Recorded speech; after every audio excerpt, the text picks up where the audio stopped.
Are we going live?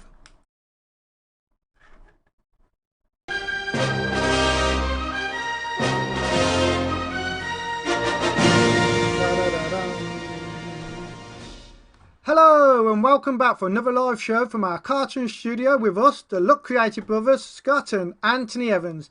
How are you doing, Ant? I'm doing well. Is everything As going to usual. work properly this week? Doubt it, but yeah, we'll see how it goes, as usual. Oh, It's definitely getting better. Well, we have... We're going live? Oh, hang on. Technical issue. That's what happens when you leave your iPad on. Right. We have another show packed with loads of great information for all of you animators out there. We will be looking at the latest update from Character Animator. We will be discussing the new animated emoji puppets available on the newest iPhone. And we will, of course, have another school time. And this week I will be showing you how to create triggers within triggers. I'll explain more about that later. But first, we have another very special guest with us tonight. If you are working on a new animation which you have dreams of appearing on TV, then listen closely. Our guest tonight is the former head of broadcasting at Aardman Animations and is now the co-founder of Wildseed, which aim is to find the newest and greatest creative talents and invest in them. Antony, roll the video. Okie dokie.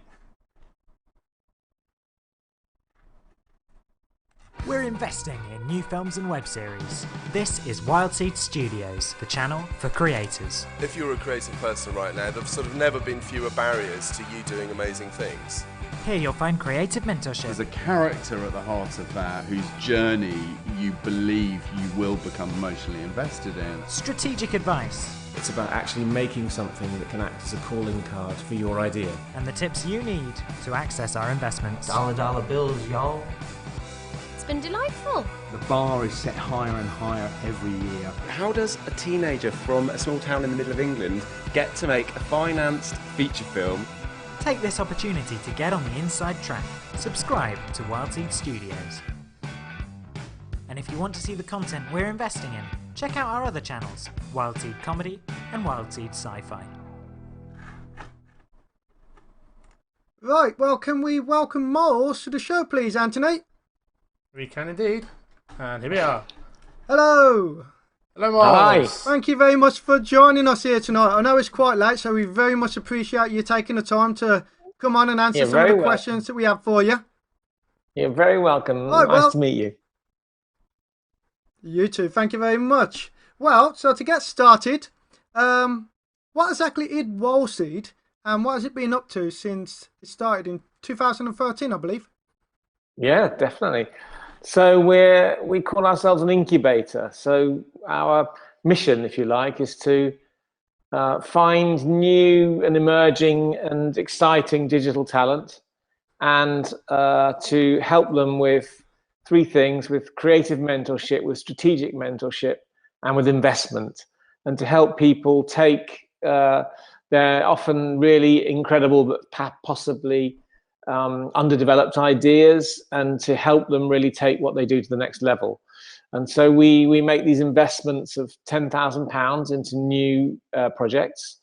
We make something with new talent. So we make a pilot or a pilot series or a series of shorts, and then the ones that really we put them up online, and the ones that really work, we try and find partners for them, whether they're television channels or video on demand platforms, and try and get them a gig. So that's what we do, really. We take emerging talent and we try and help them professionalize what they're doing. That's amazing. I know you must have so much interest. You're probably inundated with people contacting you, I'd imagine.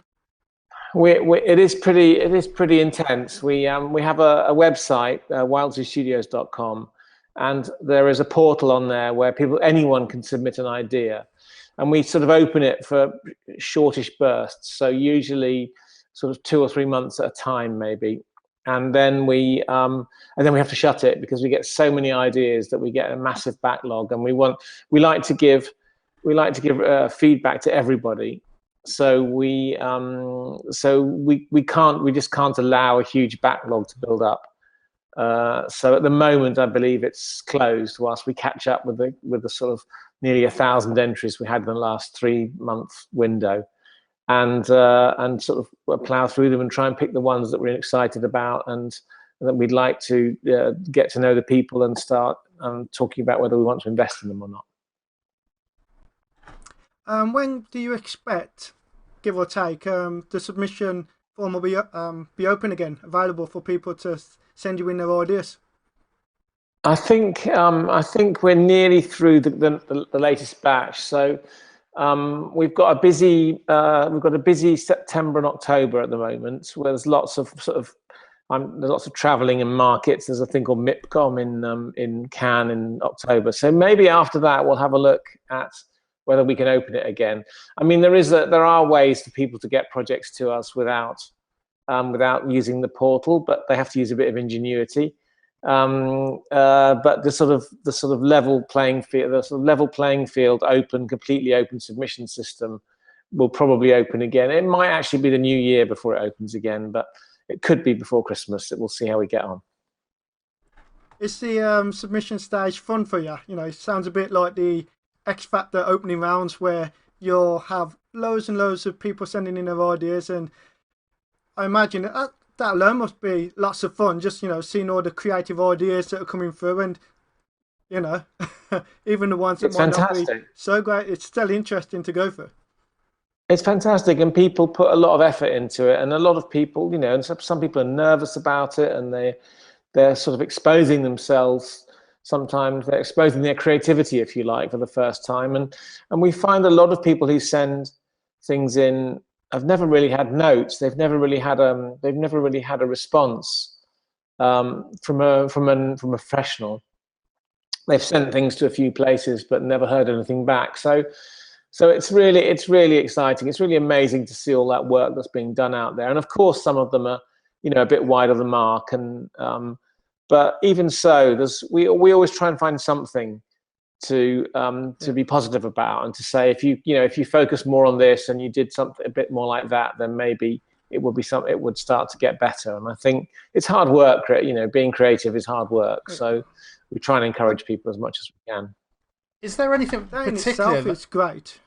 I'm saying, is there anything particular that you look for? Is there, or is absolutely? Or do you get everything, or is there like you get all sorts coming in?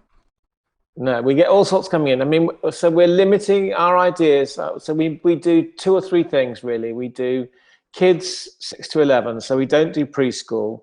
We think there's an awful lot of fantastic preschool producers in the UK, and we don't want to sort of compete with them because they're so good, and there's a shortage really of really strong ideas for 6 to 11-year-olds and for for young teenagers. So that's what we focus on in the kids, and that's both live action and animation, but particularly animation for the kids.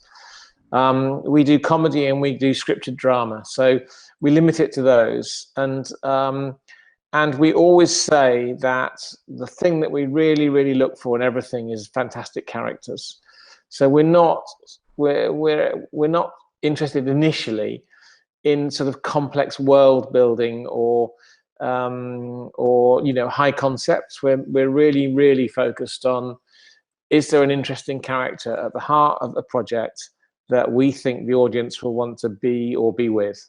And that's the thing first and foremost that we look for in a submission, because we see an awful lot of projects where people have described a very complex setup and a complex world, and sometimes whole dynasties and mythologies. But at the end of the day, the characters are a little bit two-dimensional or possibly even non-existent. So we try and flip it on its head and say, develop the characters first, and then we'll build the world with you later. Yeah, it sounds a bit like some people are going for that whole Adventure Time, where you got that fantastic, massive universe. But like you said, first that started off a lot smaller. Actually, in the beginning, it was based on Jake the Human. Is it Jake the Human, or is it Finn the Human? No, it's Finn the Human, Jake the dog. Yeah, Finn the Human, Jake the dog. That's it. But yeah, it started off about them and their bond, and then over many seasons. I think it's coming to its last season now, isn't it? It's reaching the end. Yeah, I think Cartoon Network they've ordered another season, I think, and they're but I think it'll be the last one. Yeah. Yeah. So, and you're on the lookout for something that can step into the breach. It's a fantastic show. Exactly, it's a fantastic show.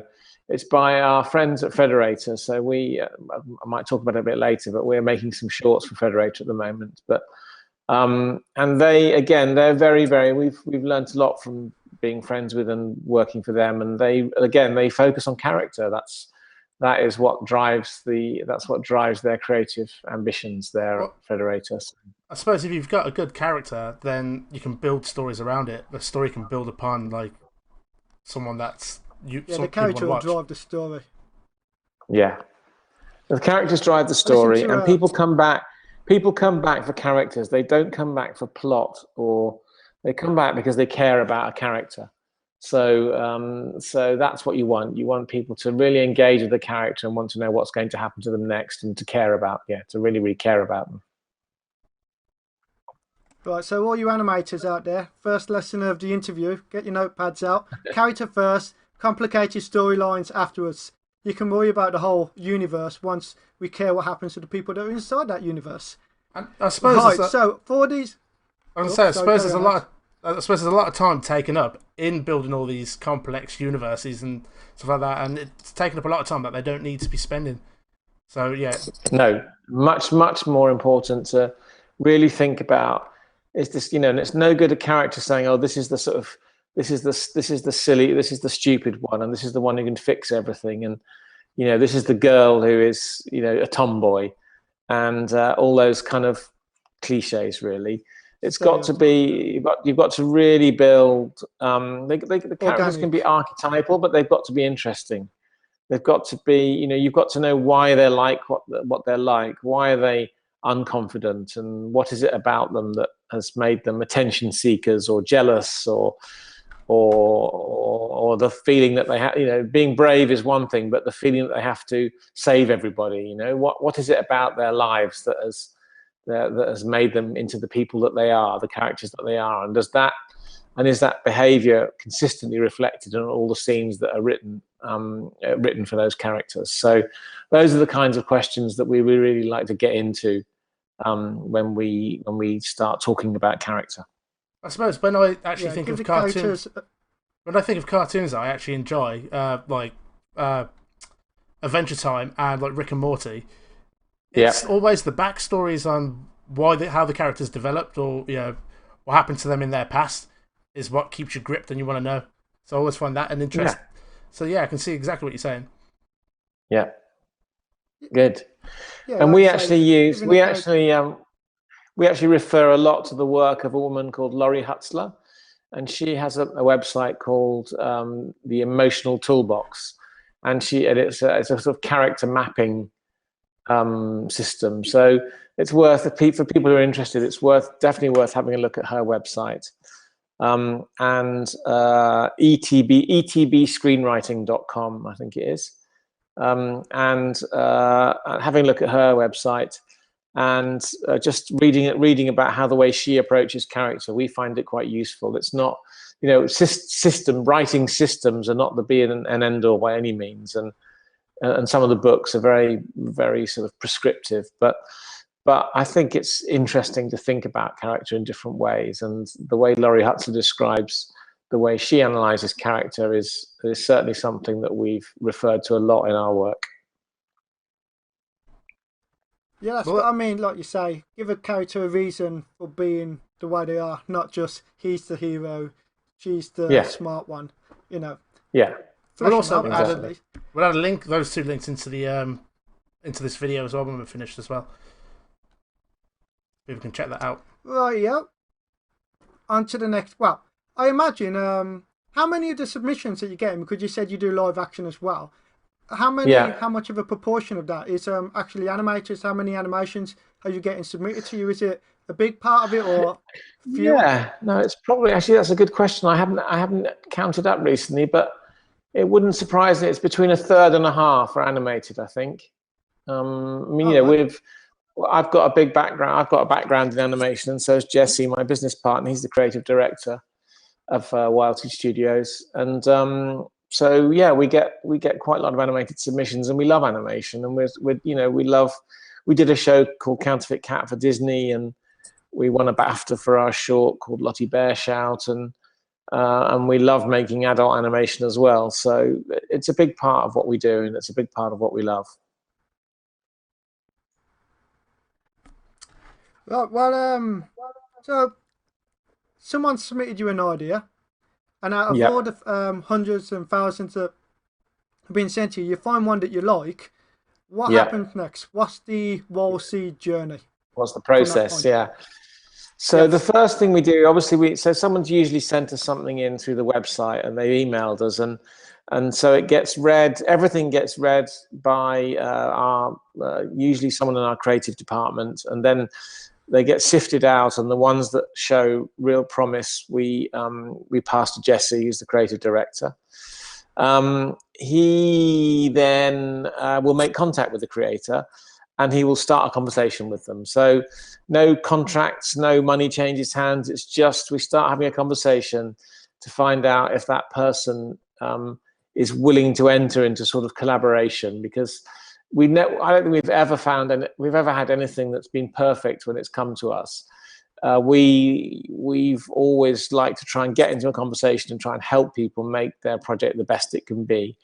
So the first thing we try and do is figure out if the creator is interested in a collaboration, interested in working hard on their idea, and if they can see, if they agree really with us that there are things that could be done to make it better. So we have a conversation. Jesse will give them some feedback and some notes and say, why don't you have a think about doing something like this? And the good ones, or the people that we like anyway, sort of go away and they do a bit of work, and they take some of Jesse's suggestions maybe, or they agree with Jesse what they're going to do, and they do a bit of work and come back to us. And then if there's sufficient progress being made, and we all feel that we like each other and they like us and we like them, then we get into a deal with them. And there's quite a lot of detail about what our terms are on the website.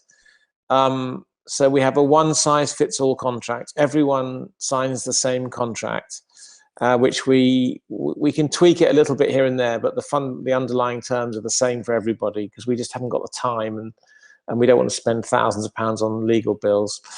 And the essence of the deal is that we license people's ideas for 1 year, and during that year we'll do something with the idea. Usually we'll invest 10,000 quid and make something, and then if everyone's happy and we've been good partners and we want to do some more, we can automatically extend our license. But if the creator isn't happy, or we think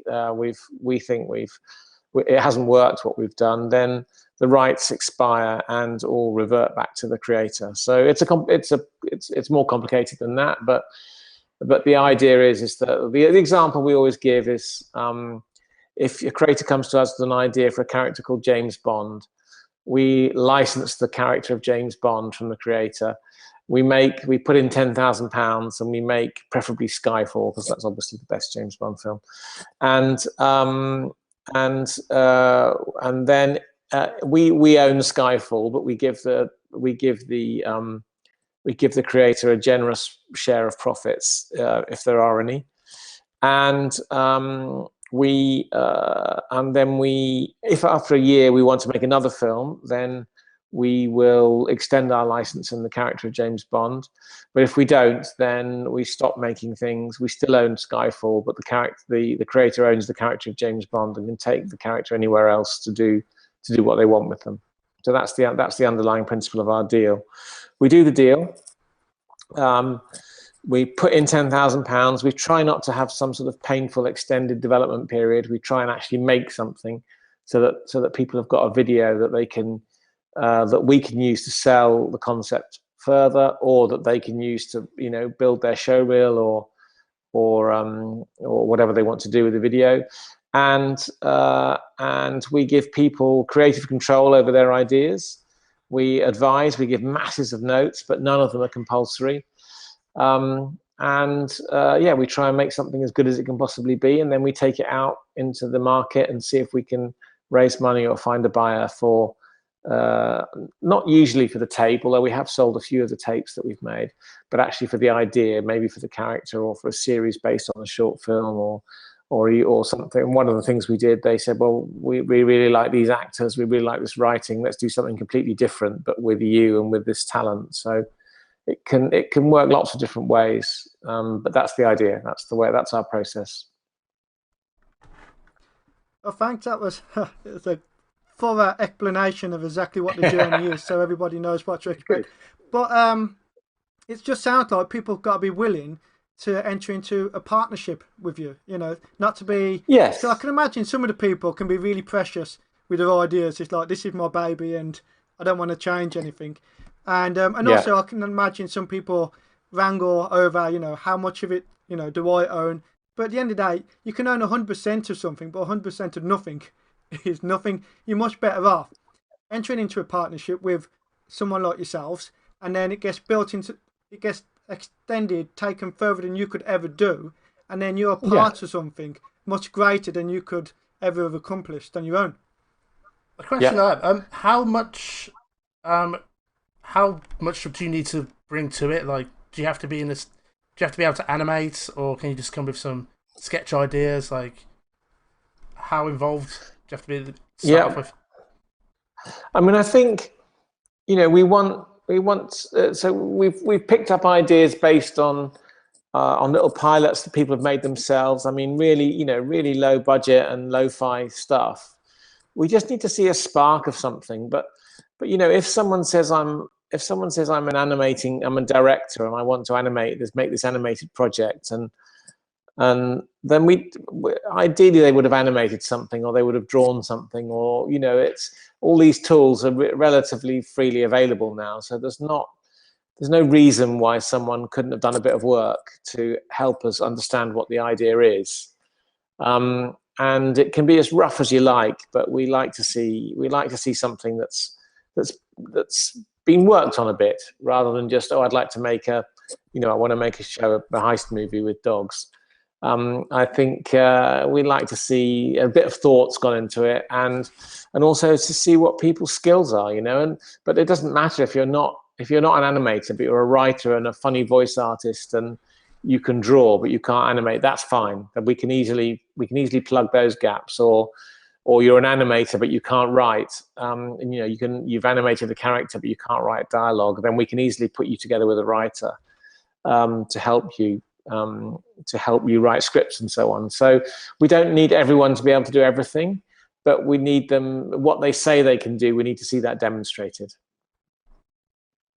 Well, that leads into one of my other questions, which obviously when people submit to you, there's a lot of competition. Is there any other advice you could offer them, how to make themselves, you know, stand out a bit more? Not just in terms of the ideas, but the way that they present those ideas to you. Has anyone ever done something that's really, you know, got your attention straight away just because of the way they've chosen to present it to you? Yes, I mean, I think all the things. You know, on the animation side, you know, if I go through the projects that we've picked up and we've actually done something with, we've done some animations of the work of someone called Ralph Kidson, and he's a comic artist, and we found his comics in a comic shop, and we loved them, and we contacted him, and he wrote them, and he did comic strips which were a bit like storyboards. I mean, we re-storyboarded them to make them into comic strips, but we did all the animation, we chose the voices, he did one of the voices actually. It was just, his comic strips were just laugh out loud funny. They were just absolutely hilarious. So you know, that's what we found there.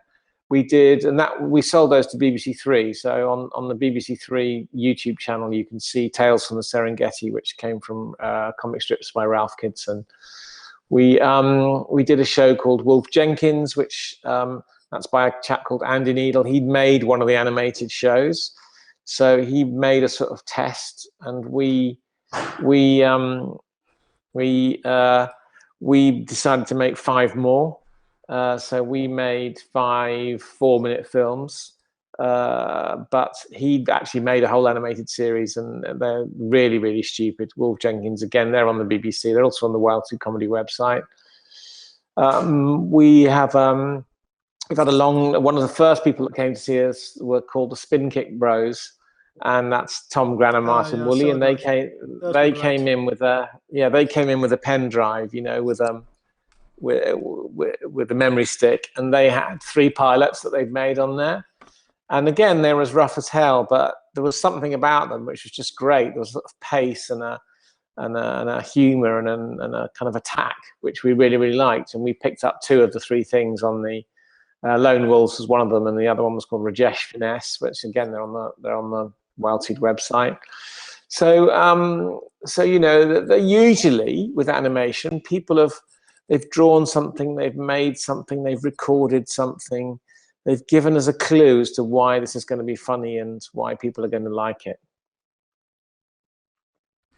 Well, the other side of that question is, what is the advice you can give to people on what not to do? Is there something that people can do that can put you off? Put you off them, basically. You know, what are the mistakes that people make? Yeah. So I think so. We talked about the big one, which is that don't spend a lot of time building a huge world. And we see that all the time. We see people writing huge documents where, you know, and especially if it's sort of sci-fi, a bit sci-fi and culty and Pokemon-ish, it's, you know, lots of names with X's and Z's in them, and dynasty building. We see that a lot. Don't do that. I mean, one of my favorite ever teaser trailers was the teaser trailer for the film for The Incredibles. And maybe you can put that up put a link up on the website, or show it to people. But yeah, it was just. Perfect. Good. I want to quickly roll that. Yeah, that now. Yeah, let's roll that now. Good.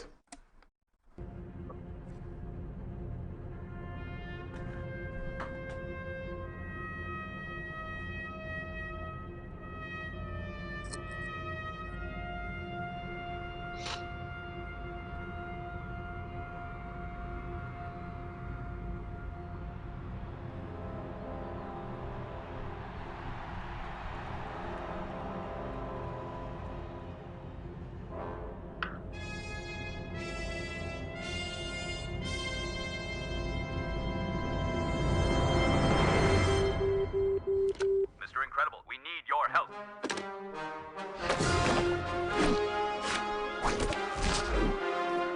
Showtime. Oh.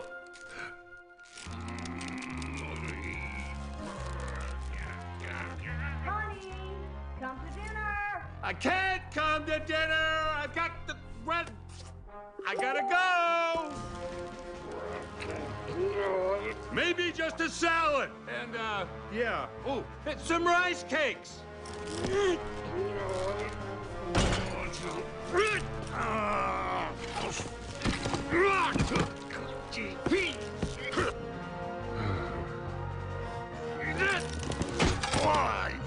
Come on.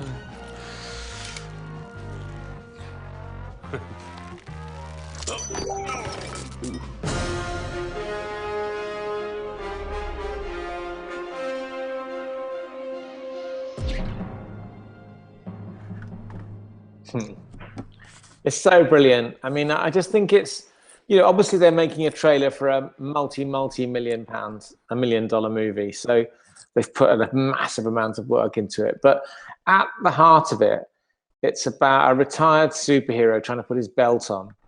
And you know, someone could have done that. Someone could have done that for us. Someone could have done that in 2D. They could have done it with character animator, to be honest. I mean, it's probably a bit advanced for character animator, but give it time, it'll happen. And yeah, exactly. In time, you'll be able to do it with a character animator. But But basically, that tells you so much about the character, and it tells you so much about the story world that you're going to be in. You know, it's a retired superhero who's out of shape, that is bored and still wants to be a superhero, and so you know exactly what the character's going to be, and you know why it's going to be funny. You know he's going to come out of retirement, and he's going to do superhero stuff, and he's going to have a fatal flaw which he's going to have to overcome in order to win the day. And you don't know what the plot is. Obviously, the plot is unknowable, but it's unknowable until you see it. But the story world is, even just from that 1 to 2 minute trailer, you know so much about the character, so much about the film, and I just think that's brilliant. So my number one piece of advice is have a really, really simple idea that really demonstrates who your character is and the story world that we're in. Don't try and give away the plot. Try and tell us, why is this character? Why are we going to want to watch this character? What is it about this character that's going to make it to want us to come back and see them again and again? And just do something really, really simple that goes straight to the heart of what that character is, and you'll be onto a winner. If you can do something like that, you'll be onto a winner. Do you have a project to date which is particularly special, special for you, a favourite, if you're allowed to say that? Maybe not a favourite. I'm not allowed to say that. No, because okay. obviously we love random. Yeah. I mean, we made a huge really series. Good one. We made a huge series for Disney called Counterfeit Cat. That was 52 times 11-minute episodes, and and that has been a joy to work on. It's a 2-year project, and again, it's at the heart of it, it's a hugely complex world and lots of characters, but at the heart of it, it's a buddy story about a very, very very pampered house cat who doesn't really venture out of the house, adopting an irrepressible alien who's curious, anarchic, and the unlikely friendship between the two of them. And he disguises the alien as a cat, so hence the title Counterfeit Cat. And he's constantly trying to teach the alien about what the world is like. But actually, he's very scared. He's very cautious, very scared, and the alien actually teaches him about as much about what life is like as the cat teaches the alien. So we love that. We won a BAFTA for our show, Lottie Bear Shout. That was a short by Tom and Martin, the Spin Kick Bros, who did Lone Wolves, which is which is another show that we love. But Lottie Bear Shout is. We love that show, and we're developing that for Disney as a series. We're making, right at the moment, we're doing 2 shows for Frederator. One is called Slug Riot, and one is called Not Hero. And if you go to the Frederator channel, if you go to Cartoon Hangover and we'll go to one of their updates, you'll see that's described in those updates. And we're blessed, really. We've had some fantastic projects. I love Ralph Kidson. It's filthy. The swearing in it is quite extreme, but it makes me laugh out loud again and again. We originally published those on the BBC in black and white, but we've just remade them in color, and they just get better and better. I never tire of watching them. And Wolf Jenkins, which is basically about a Vietnam vet, but as in veterinarian. It's just the daftest thing we've ever made, but really, really funny, really, really funny by Andy Needle. So lots of things that I'm really, really proud of, and I hope people find time to have a quick look at them. If they go to Wildseed Comedy on YouTube, they'll find all of those things to have a look at. Well, people need to get off their backsides and send you in their ideas, because just listening to you talk then, you're literally reeling off all the biggest names there are. Disney, Frederator, who's obviously involved with Cartoon Network, and Fred, I can never pronounce his Fred Seinbert, is it? Siebert. Fred Siebert, yeah. like Federate, they've been involved in some of the biggest animations around. The BBC. Really, coming to work with you guys, you're just opening a gate to so much fantastic opportunities. It's definitely worth a punt putting your way, even though you'll have to sit through mountain full of ideas. It's about 1% up. About 1% of the things that we see, we get involved with. So there's a 1 in 100 chance, really. That sounds a bit daunting, but as I say, we give feedback. People can. We don't encourage people to send the same idea in twice. But if people send in an idea and we don't quite like it, don't worry. If the good people have a look at what it is that we've said about why we didn't like a show, and then they think of a new show, and they try and take on board some of the suggestions that we've made. The other mistake that some people make is being incredibly precious, and you touched on that. Is that they've come up with an idea and they think it can't be changed and it can't be made better. It has to be exactly what it is. Those conversations tend to end very quickly because everything can be made better. Everything even our BAFTA winning short could have been better if we'd had more time and now we've made it. We know what we do differently. So that's a big mistake. And we're also slightly wary of people who've only ever had worried about their one idea. That ideas, really creative people will have loads of ideas, and so if we're involved with them with one idea, sometimes people worry that they're giving away the only idea they've ever had. Well, that's just silly. They should immediately go out and have 5 more ideas and try and make sure they haven't got all their eggs in one creative basket. And you said earlier that when people present these ideas to you, they don't necessarily have to spend ages making a big lavish production. You're quite happy perhaps seeing a one sheet and maybe a quick outline or rough storyboard. Again, like you What's say, the minimum it depends. you kind of want to see off of people? These days, really, if they've got the skills, we want to see something. Ideally, something animated. I just think, there's enough free animation software out there now that people should be able to put something together, ideally. But we have, a brilliant comic strip, a brilliant storyboard, some fantastic designs, a good script. Any of those things will help.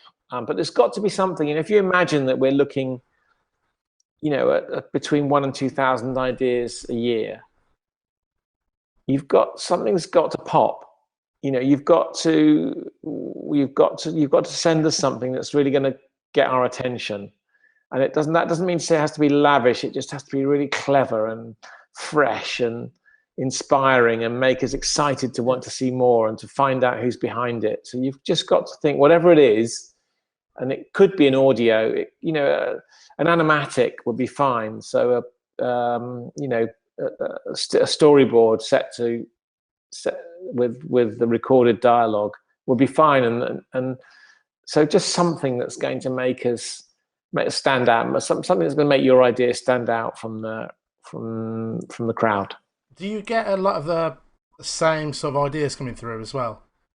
Yeah. They do tend to come in waves. You tend to suddenly see a lot of things about owls, or a lot of about copycat stuff. Yeah, not copycat, but it's not copycat. It's inspired by it. Sometimes it's in the there's something out there in the zeitgeist which says, cats are a favorite. Obviously, cats are a perennial favorite. But no, we don't often see things identical. If we've got too many, again, even if something's good and if something's good and it's a cat and a dog and their mates, but it's different to another cat and a dog and their mates idea, we probably wouldn't do 2. So we'd have to say, I'm really, really sorry, we just picked up something very similar to this, and we can't have more than one of those. And then because you also always get say, Sean, change it to different animals. Yeah, exactly. One of your So, notes. yeah. I mean, you know, I suppose the other big note that we give a lot is that people send us things and it's 2 characters, but really the character's the same. And we spend we do a lot of work with people to help differentiate between their main characters. And that often means design-wise, we have to differentiate, but character-wise, we have to differentiate as well, because very, very often, even very experienced writers, they write something and they actually if you covered up the names on a script, if you covered up the names of the characters, it would be hard to say who was saying what, and that's a really good test. You know, if you can cover up the character names and you can still tell who's saying what line, then you've got interesting dialogue and a good character. Yeah.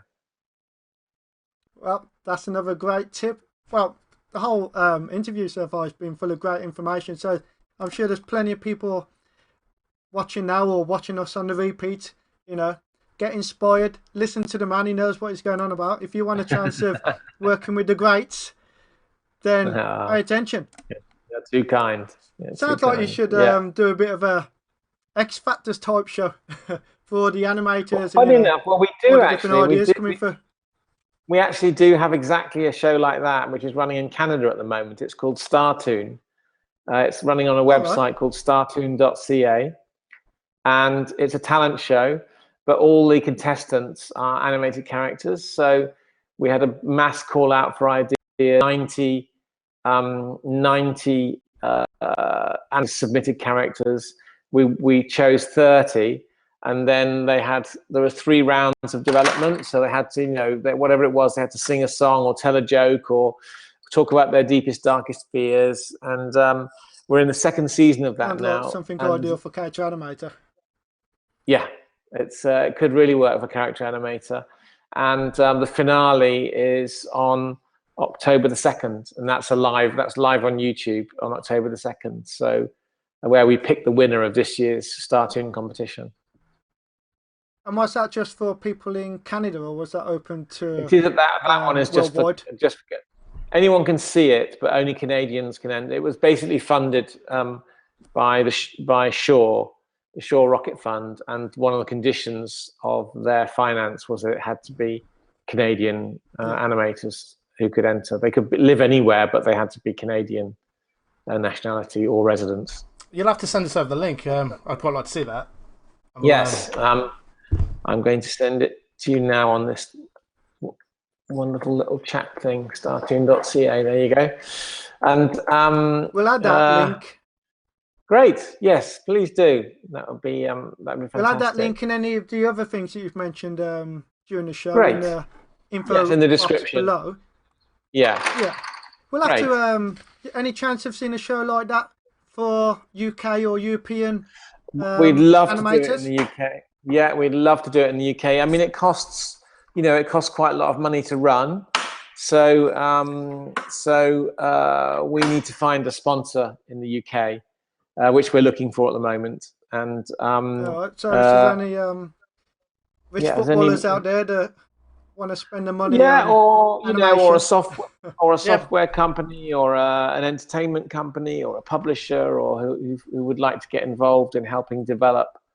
It's a really fantastic process. It takes about 6 months, and you just watch people send in their ideas, and you watch them get better and better and better as the competition progresses. It's a really fulfilling exercise. So yeah, I hope we can find a great show. We'll have to check it out later. Well, maybe if it's something that you could do with character animator, Adobe might be interested. Or Adobe. Sorry. Exactly. Yeah, that's actually very true. Yeah. We'll have to have a word with Dave over Adobe and great. Put the idea to him. Yeah. Yes, please. Let's have a go at that. Yeah. Right, well, we've kept you. Well, we did say that the interview would be about 30 minutes. We're already knocking on to an hour long, 45. So we won't keep you much later. Great. Really, I think. Well, again, thanks for coming on the show. You've pretty much, through all the conversations that we've been having, you've answered all the questions that I had written down anyway. So I think just before we let you go, we'll have a quick look if anyone's posted any questions on the live chat, and then once that's done, we'll say to Okay, okay. Right, Ant, can you get the questions up? Here we go. Actually, we have What we got? a very good question from Green Man Cartoons, and he asks, why do you think there is such a wealth of quality adult animations from the USA that travel internationally, but the UK have no adult animations on TV created domestically? That's such a good question, and it's a real ambition of mine of ours really, to try and nail that adult animated comedy in the UK. I mean, first of all, the UK television, the US television market is incredibly sophisticated, and the economics of it work much better for long-running animations. The budgets are huge, and so. But I did a show at my old company called Stressed Eric, which was one of the first adult animated sitcoms in the UK. And there were Stressed Eric. Yeah, and there are a couple of really good. There's another one called Bob's Birthday, or Bob and Margaret, I think it was called. On comedy on Channel 4 and Comedy Central, I think, or Channel 4, I think it was. Yeah, and those were pretty good. But there've also been a few that haven't worked so well, and we've all made shows that haven't worked well. So there's no shame in it. But the full English was didn't really take off, and Bromwell High didn't take off, and the problem in the UK is they make a run of 6, and they still cost a fortune. They take a long time, and then they don't really perform. So it's not been a particularly happy experience for channels in the UK commissioning animation. So literally these days, it's really, really hard to get an animated show away, and I've been trying for 5 years with Wildseed. We're going to keep on trying. Hopefully we'll do it, but I think the most likely scenario is that it will come from a really talented writer who may be a writer animator, but it's the writing that is key to getting these adult animated sitcoms to be as good as they can be. It's unlikely to come from someone who's a brilliant drawer or animator, but who can't write and tell stories and create characters. So it's a complicated old issue, and but trying to get commissioners now at BBC Channel 4 to engage with a British animated sitcom, it's really hard. It's really. Do you think it's kind of like the British sense of humour and the writing that doesn't it get the? I mean, with with the USA. I mean, we've kind of all grown up watching American sitcoms, and in the UK we see that all the time.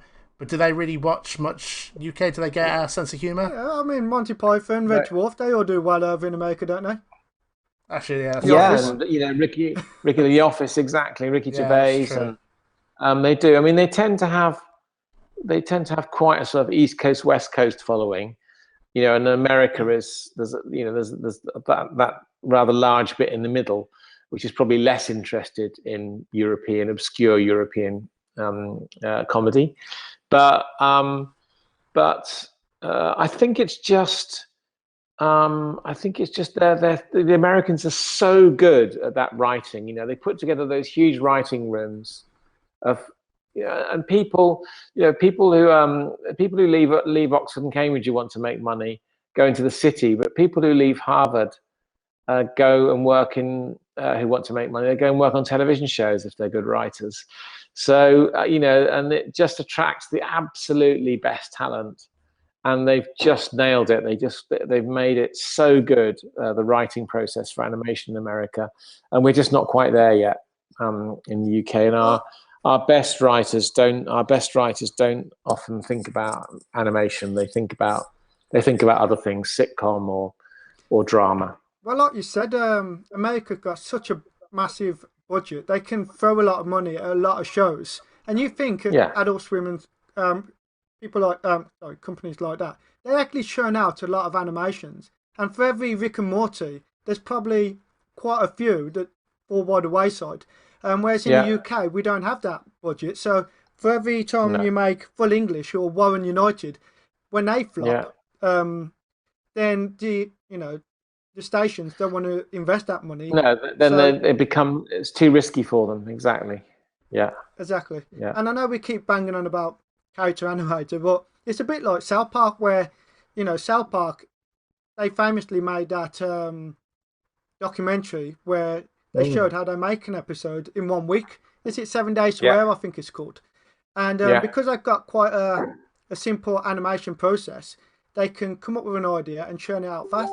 Now, if people actually do turn to something like character animator, you can make a simple character. You can literally draw on a piece of paper and scan it in a few different mouth shapes. You can do anything that is simple right up to something that is really, really complicated. But the point is, you got options. And then once your character is built, you can, make what you want. And if you program in walking cycles and everything, you got a lot of room to experiment. And the budget will be small. The thing about South Park is that it's killer design. It was, it's beguilingly simple, but it's absolutely iconic killer design, brilliant scripts and hilarious voices. And the animation is really, really crude. So, but the concept and the design and the writing and the voices are they're peerless. They've got it all. They've got the characters. They've got the. They just nailed it. Concept. Yeah. Oh, and you can't, like you say, the writers. What are they called now? Trey and Parker and Trey Parker, Matt Stone. Yeah. Parker. Matt Stone and Trey Parker. That's it. Yeah. I mean, their writing is fantastic. That's unbelievable. So right. I think we've got one more question, and then we'll let you go. Antony, do you want to read it? Yeah. Where do you, this is from K Crown. Where do you see the future of animation, especially 2D animation specifically? I think, I'm not a very good future gazer, but a lot of people have predicted the demise of 2D when CGI, when Maya and 3D came in. I think 2D is here to stay. It's funny, it's punchy, it's iconic, and I think I don't think it needs to be one or the other. No, exactly. No, definitely not. But I think there's something about CGI which is a bit sort of family, So all those films, those brilliant films, are family films. So when people see CGI characters, I think they tend to think about family shows. Whereas 2D, it feels a bit more edgy and interesting for me. I love 2D. I'm not that interested in CGI. So 2D, I think, is definitely here to stay. I think the whole movement of the whole industry is moving towards subscription video on demand. So Netflix, Amazon, Disney's launching its own subscription video on demand service next year. And Federator, Crunchyroll, etc. I think it's just more and more of this content is going to go online, which means that there are going to be more serials. It's going to be more serialized. So at the moment, for a long time, until really about 5 years ago, no one would touch serialized stories, because when they went out on television, it meant that people had to watch them in the right order or they wouldn't know what was going on. Whereas now people can binge watch and also watch when they feel like it, and they can pick the order that they can see which order they're supposed to watch them in, and so they don't miss a week and then not know what's going on. Yeah, I know. Lots more serialized stories, and lots of different formats: short form, mid form, long form. I think a much less rigid adherence to this kind of 22-minute, half-hour format, or the 11-minute format for kids. Do you have a particularly favourite cartoon, not of your own, but that's on TV at the moment, that you really enjoy watching? I do love Rick and Morty. I think that is. It doesn't matter that it's a cartoon; it's just the greatest show out at the moment. Exactly. South Park, I never tire of watching an episode of South Park. I like BoJack Horseman very much as well. Oh, yeah. Love that. Have you watched F is for Family? Yes. Also very funny. So those are the kinds of things that I love, and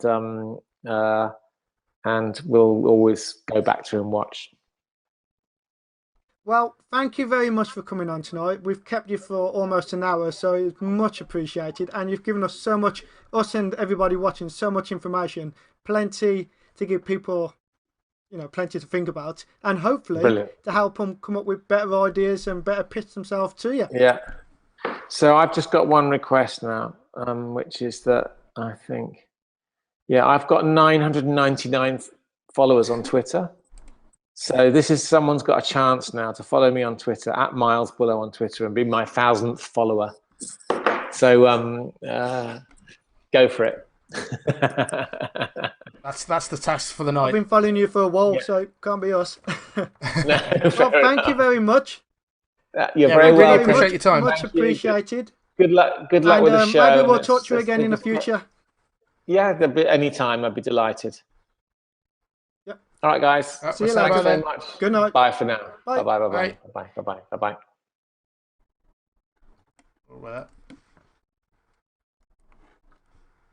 Oh, that went well. You didn't crash it halfway through, and everything seemed to work. So that's a bonus. Don't jinx it. Nope, don't jinx. But no, that was a great interview. There was so much good information given out there. Really enjoyed that. Yeah, a lot of information that we would have loved to hear a few years ago and stuff when we were looking into animation ourselves and pitching and all that type of thing. So yeah, really good guest. But that's the thing, because there's not really anywhere, I suppose, you could go to do some courses at university, but there's a lot of creators out there who, don't have the opportunity to go to university. They might be older, have families, or just don't have the money to do a course. And it's hard getting the information to find out, what people are looking for. Even if you look for books, there's not that many books. There is one book from the creator of Rocko's Modern Life, something Murray, his name is, and he talks all about the pitching process. So actually, that's well worth looking into. Yeah, which is the one I think Frederator have got a book as well regarding pitching. And yeah, I can't remember what it's called now, but a very interesting thing that I read from that one. Was basically most people who take on these shows or take on these ideas are happy to meet and talk to people. When we first started out, we kind of thought nobody would talk to you. You'd have to try really hard. But if you try hard enough, make a phone call, send an email, you will get replies, and people will take the time to listen to your ideas. Yeah, because it's in their interest. It's their job to find shows that people are going to connect with. So, and the main thing is, like Miles said, listen to the advice that they're giving. Don't be too precious. It is a partnership that you'll be entering into. Right, so I think it's time to move on to the next part of the show. This is for you character animators out there. It's school time. Okay, school time. Oh, it worked. Worked this week. time. Hey. Right, okay. This week we are going to be talking about how to make a trigger within a trigger. Antony, roll the tape. Right, so we've got a brand new character that we've been working on. This is for a new upcoming show, which will be out on YouTube very soon. Not quite finished yet, hopefully by the end of next week. Anyway, we're not here to talk about that. We're using my character Jacob here to demonstrate our school time lesson of the week. And that is how to embed triggers within triggers. Right, so first of all, let me demonstrate an example. So I've got my character here, he pulls out his phone. Then he gets his hand ready in place. And then, so this character, might be talking to the audience. And when I want him to tap away on his phone to demonstrate something that he's doing in the scene. And then when he's finished, put the phone away. And so the point is, sometimes you don't want him to do just one trigger.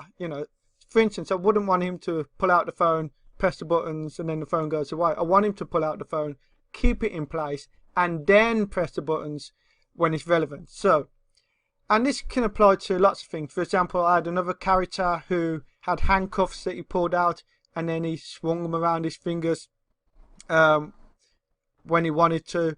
I've got other characters where they pull out their joypads and then they start playing the joypads or doing different actions on the joypad as necessary. So there's loads of reasons to have triggers within triggers. So because I know that you can do the pause thing where you have an animation, it pauses, and then you press it again, and it does a bit of an animation, and it pauses. But you haven't got control over, like this one, I can get him to stop and start as much as I want. I've got a lot more control over what he does. So this is how I do it. Let's go into the rigging mode. And you can see, right, so go to body, and down here you see I've got the normal arm, body, right, whatever.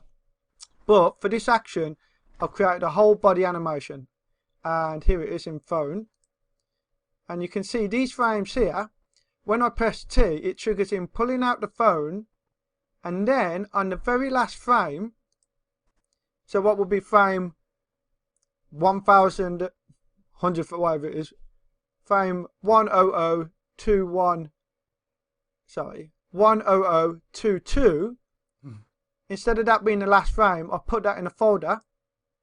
So it goes there. And then I've created another folder with the next lot of animations in. So that's the Y one. And again, you can see I've done the same thing. He does his animation, and then on the last frame, which will be 10033, I put that in another blank folder. And there's another trigger button there. And you can do this as much as you want. So for instance, I could have him pulling out his phone, and then I could press one button to make him tap the phone in one way. I could press another button to make him show the phone to the audience. I could press another button so that he has one app appear, and then another button to put another app appear. It gives me complete control over what my character is doing. Hopefully that all makes sense here. Again, quickly, I've got my first animation, my first trigger. So those are all the frames. The last frame goes into a blank folder, and then in that folder you put your next animation and you give it the trigger action. And then, just to remind you what that looks like, right, let's get him looking again. So I pressed my first trigger action, which was T, pulls out the phone. My second trigger action was to lift his hand up into place.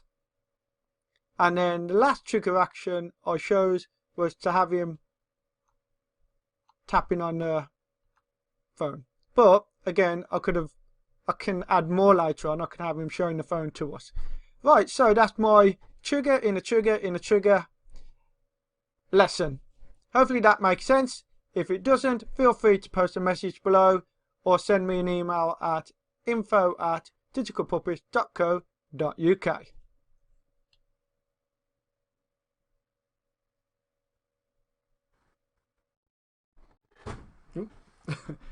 Did that make sense to you, Antony?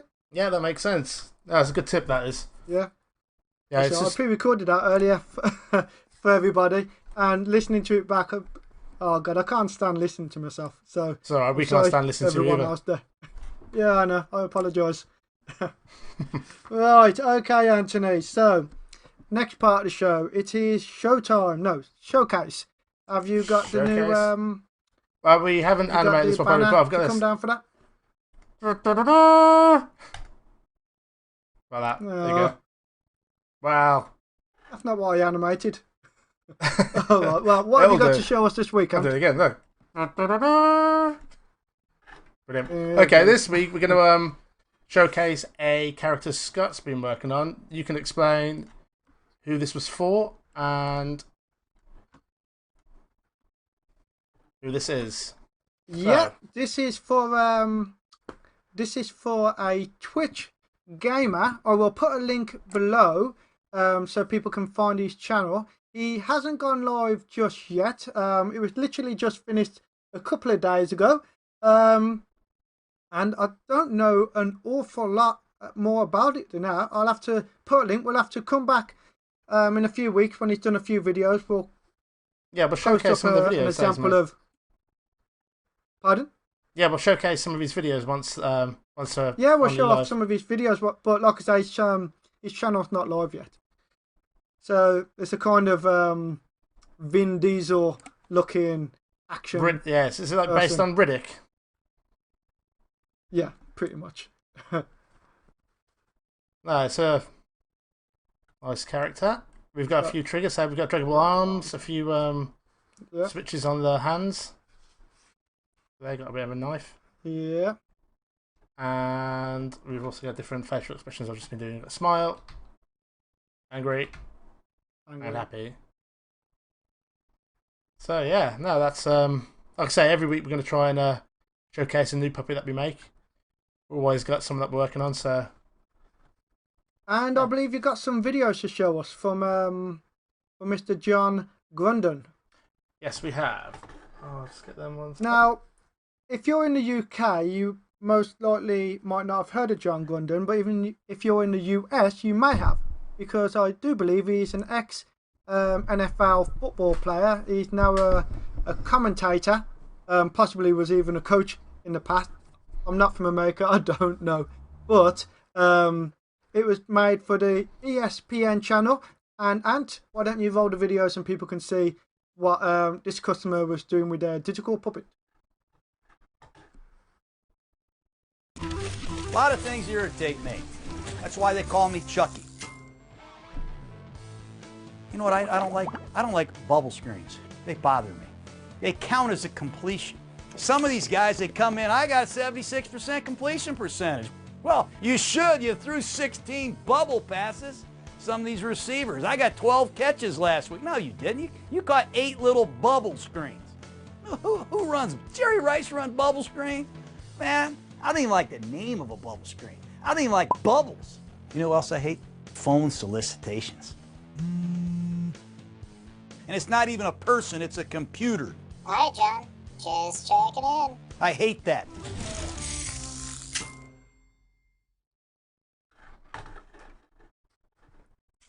I like the way that he really, it can't, you know, like it's not just a character just stood there, like he really, all my life, and embedded that character around, you know, put it in the scene and interacting with lots of different puppets. Yeah, it shows how, like, you know, you can actually produce something quite good with it. You know, it doesn't have to be just over a live animation or, you know, just the single standalone character. You can integrate it with other things going on, and it works really well.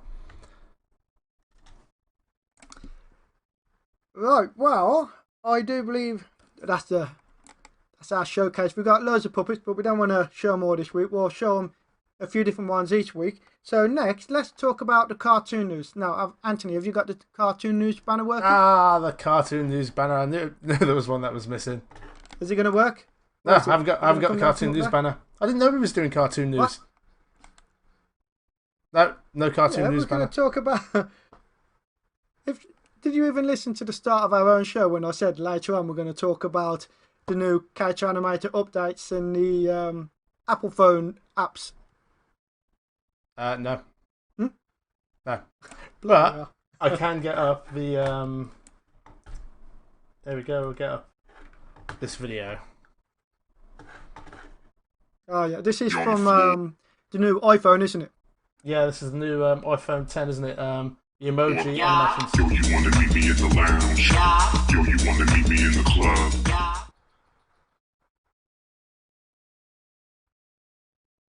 Like bringing emojis to life by mapping more than 50 facial muscles in real time, so you can be happy, or sad, or cross. Wait a minute, Craig. I am your leader. Let's wrap this thing up.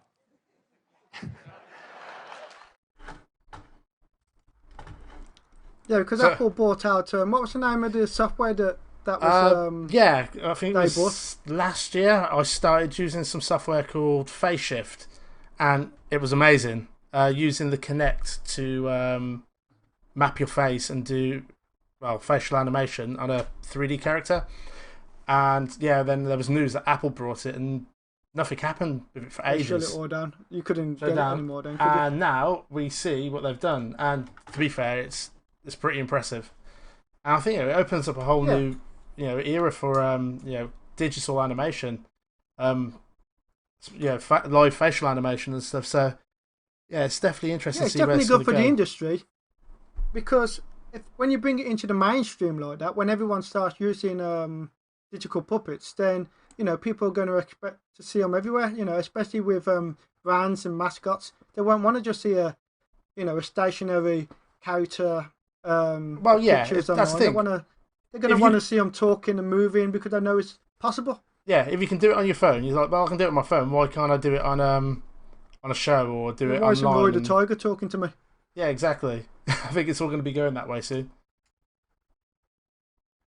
Yep, I definitely agree. So I think there's a big, massive future in digital puppets. Basically, what it is, it's avatars, isn't it? It's a bit like when you see all them old films like Blade Runner and Back to the Future. Whenever you saw, whenever they depicted the future, they always showed like TV screens talking to them and cereal boxes talking to them. It was a very interactive future, and that basically is what is happening now. That is what digital puppets are. It's a way for brands to engage directly with you. And that's the thing that I find most exciting about Character Animator. It's the marketing side of it. You can really bring characters to life and you can talk to people, you can engage with people. Yes, you can make animations and you can make them quick, but you can also use it to, directly engage with your audiences. It's a bit like what Miles was saying. Like, they concentrate on having a character. People love the character. Things revolve around it. The scenario revolves around the character. So if you've got a character in marketing that people love, they're going to want to see it doing stuff. They want to interact with it. And it's the same sort of principle, I think. I think, it's definitely a future in that. Definitely a future. It's a massive future. I think, like any new technologies, there's a lot of companies out there, media, publishers, all them. They just don't know about it yet. They probably don't. Most people don't even know it's an option. So it's all brand new at the moment. But I think give it a couple of years, and it's definitely going to nudge its way into the mainstream of advertising and marketing. So, what was the next thing that you wanted to show? Was it the a link here for the My Little Pony? Yeah, that's a great example to show how a brand, the My Little Pony, they've got a new film coming out, haven't they? And they did a Facebook live Q&A session so that they could talk to fans and tell them about the film and answer questions about the film. And it's just a brilliant example of exactly what these companies should be doing. But what's interesting about this as well, they've integrated Character Animator with Unity. So they've kind of put it into a virtual environment. And then you've got use over a camera, so it just kind of shows another way of integrating the digital puppets and the Character Animator software into different things. It's not there's so many different platforms, and I think people are just going to be coming up with new ideas all the time now. So that's well, we've said many times that I can see how Character Animator is going to develop. At the moment, it's great, and I can, especially since it's integrating a lot more actions, and like in a new update they've made it now that you can do a lot more triggers than you could do before. You're not limited to the keys on the keyboard. So as I said during the interview with Miles, yes, you can make simple characters, but you can also make really complex characters. You could have a full rig 2.5 2D character that can look left down, up down, turn around, walk around. And once that character is made, you can easily animate it and make loads of great shows. So, but I'll show you a quick example of the My Little Pony thing quickly. There you go. Yeah, go on. Me too! I like cupcakes with rainbow sprinkles. Me too! What an amazing coincidence! This was on Facebook, wasn't it? Wait, yeah, this is Pinky. this An was live on amazing Facebook. coincidence indeed. I'll make sure we have cupcakes for the festival. But what other food should we have? Let's see what our friends think. Any suggestions out there? Ooh, Roxy wants vegan food. I love vegan food! Okay, that's enough of My Little I have Pony. an idea. We should order from this great place in Manhattan. Little Pony. Pony's gone. Yep, double vision. Oh, yeah. Yep, right. Yes, have gone. Okay. Yeah. So then. Right, well, okay, the show's been running for almost an hour and 20 minutes. I think that's plenty enough for this week. Yeah, probably is We've more covered, enough. We've got a few more couple of questions so much.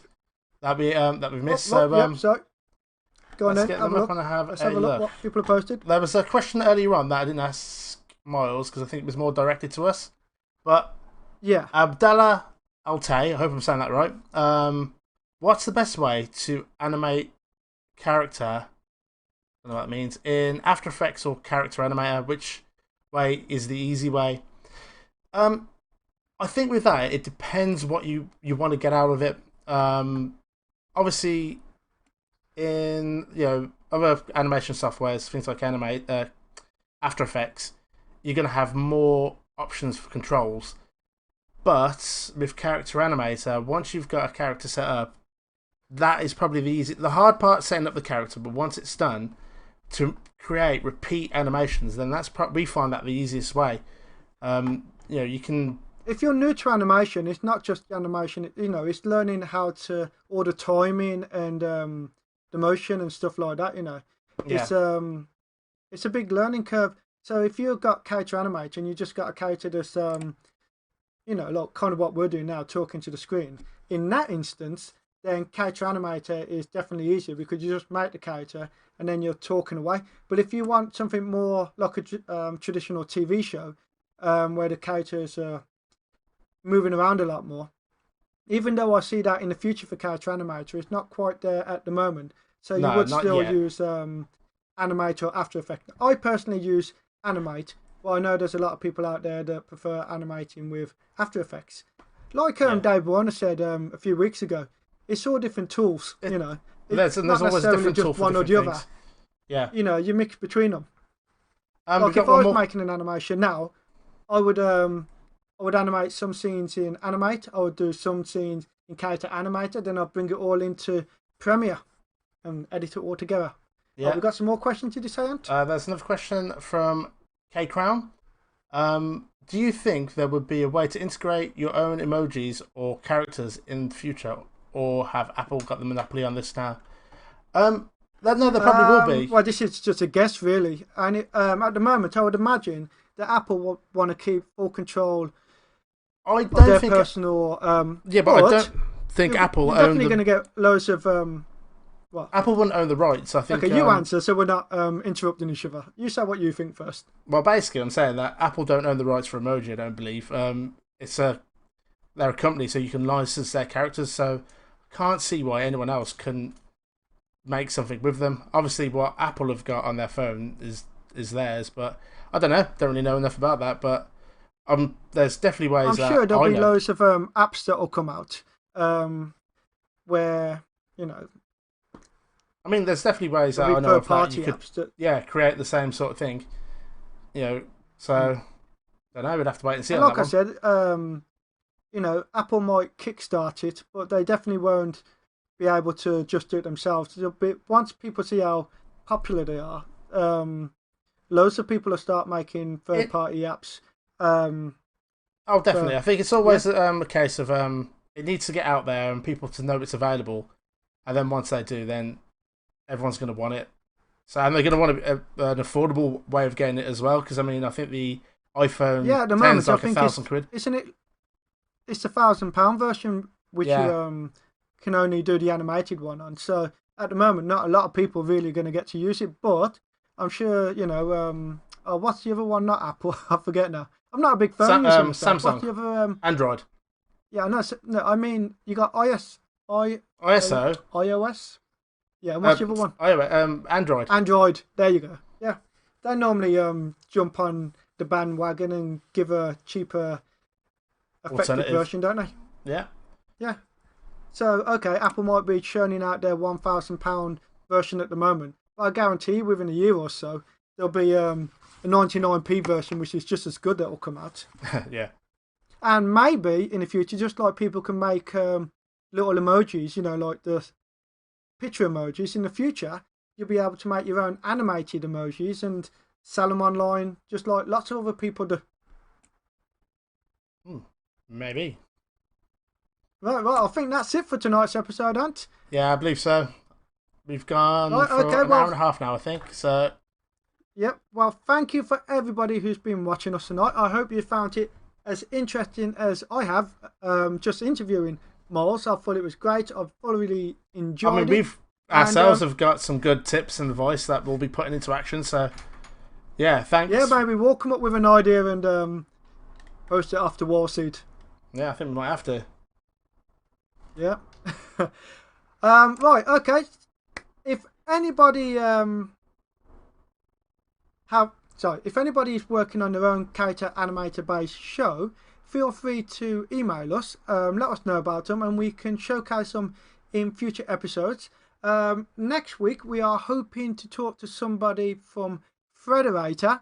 I won't say too much about that now, but stay tuned and check us out next week, same time, 9 o'clock UK, and as always, I think that's about 5 PM East Coast of America, 1 PM West Coast, about 6 o'clock in the morning over in Australia, 10 PM Europe. Just look on the YouTube page. It tells you what time it is locally. So thank you very much for watching. That's enough from me. That's enough from Antony. Good night. Roll the curtains, Antony. See you later. Bye.